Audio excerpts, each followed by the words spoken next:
তো আমরা আগে একটু হৃৎপিণ্ডের চিত্রটা একটু এঁকে নিই। তোমরা আমার সাথে সাথে আমাকে দেখে দেখে হৃৎপিণ্ডের চিত্রটা মোটামুটি কিন্তু এঁকে নিতে পারো, ঠিক আছে? এভাবে হৃৎপিণ্ডের চিত্রটা আমরা শুরু করলাম। হ্যাঁ, এরপরে এখান থেকে আমরা কি আঁকবো? আমরা হচ্ছে আগে এখানে ট্রাইকাসপিড কপাটিকা থাকে, ট্রাইকাসপিড কপাটিকা আঁকবো। এখান থেকে এটা সেমিলোনার কপাটিকা হবে, সেমিলোনার কপাটিকা হয় এই দিক দিয়ে চলে গেল, ঠিক আছে?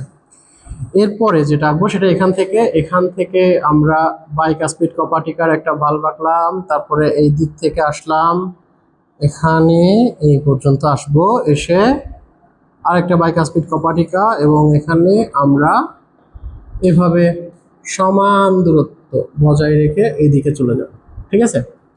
এরপরে এখান থেকে আমরা কি করব, একটা পেশি আঁকবো।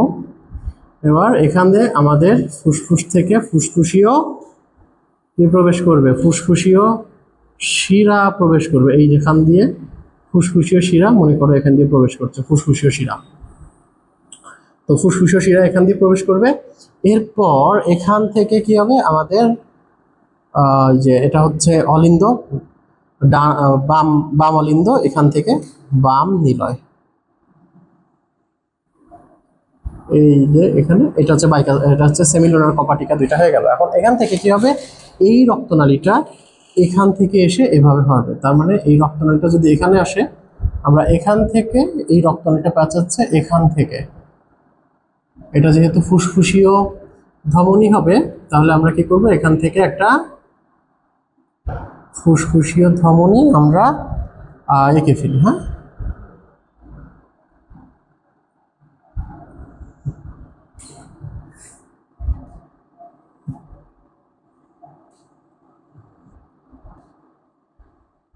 আচ্ছা, ফুসফুসীয় ধমনী, এখান থেকে ফুসফুসীয় ধমনী দুইটা ফুসফুসে যাবে, বাম ফুসফুসে ডান ফুসফুসে যাবে, আর এখান থেকে মহাধমনীর উৎপত্তি ঘটবে। মহাধমনীর উৎপত্তি ঘটে, মহাধমনীটা এখান থেকে একটা বড় একটা বাঁক নেয়, বড় একটা বাঁক নিয়ে নিচের দিকে নেমে যায়। আর পাশাপাশি এখান থেকে যে মহাধমনী এখান থেকে মহাধমনীর 3টা শাখা বেরোয়, আর এটা ধরো মহাধমনী আসবে, তাহলে এখান থেকে আমরা কি করব,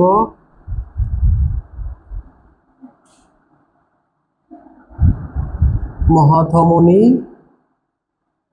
বা অ্যাওর্টা বলে, তাই না? মহাধমনী বা অ্যাওর্টা,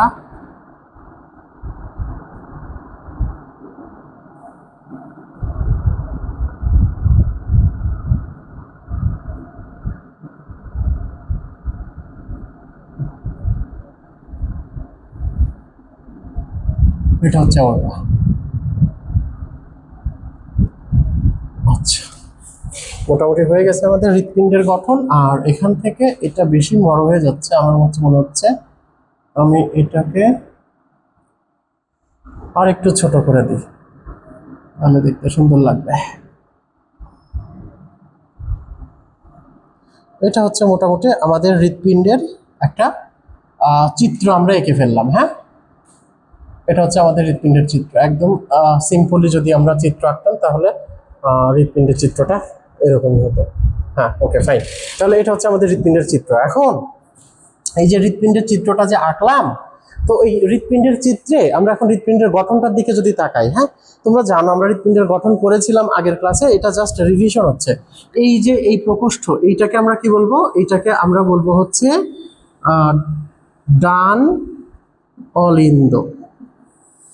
ডান অলিন্দ, এইটাকে আমরা কি বলবো, এটাকে আমরা বলবো বাম অলিন্দ। এটাকে আমরা বলবো কি, এটাকে আমরা বলবো হচ্ছে বাম নিলয়। আর এইটাকে আমরা কি বলবো, এইটাকে আমরা বলবো ডান, এটাকে আমরা বলবো ডান নিলয়। আর এখানে এইটাকে আমরা বলবো কি, নিম্ন মহাশিরা, না নিম্ন মহাশিরা। আর এইটাকে আমরা বলবো কি, এইটাকে আমরা বলবো ঊর্ধ্ব মহাশিরা, ঊর্ধ্ব মহাশিরা। আর এটাকে আমরা কি বলবো, এটাকে আমরা বলবো ফুসফুসীয় ধমনী, আর এইটাকে আমরা বলবো কি ফুসফুসীয় ফুসফুসীয় ধমনী, ফুসফুসীয় শিরা। এইখানে একটা কপাটিকা থাকে, এই কপাটিকাকে আমরা বলবো হচ্ছে ট্রাইকাসপিড কপাটিকা, ট্রাইকাসপিড কপাটিকা। আর এইটাকে আমরা বলবো কি, এইটাকে আমরা বলবো বাইকাসপিড কপাটিকা। আর এই যে এখানে যে দুইটা থাকে বাইকাসপিড কপাটিকা, এটা না, বাইকাসপিড কপাটিকা হবে এইটা, বাইকাসপিড কপাটিকা। আর এই যে এখানে যে দুইটা কপাটিকা আছে, এই কপাটিকা দুইটাকে আমরা বলবো সেমি লুনার কপাটিকা। এটা হচ্ছে মোটামুটি আমাদের হৃৎপিণ্ডের চিত্র এবং হৃৎপিণ্ডের বিভিন্ন অংশের নাম। তো ষষ্ঠ অধ্যায়ে আমরা পড়ে ফেলেছি, তারপরও এটা হচ্ছে জাস্ট হৃৎপিণ্ডের গঠনটা সম্পর্কে, হৃৎপিণ্ডের চিত্রটা কিভাবে আঁকবো, বিভিন্ন অংশের নাম তোমাদের বলে দিলাম।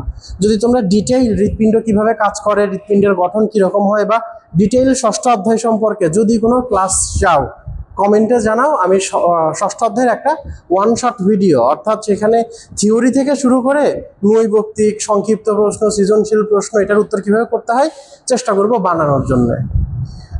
তাহলে তোমরা ভালো থেকো, পরবর্তীতে তোমাদের সাথে দেখা হবে।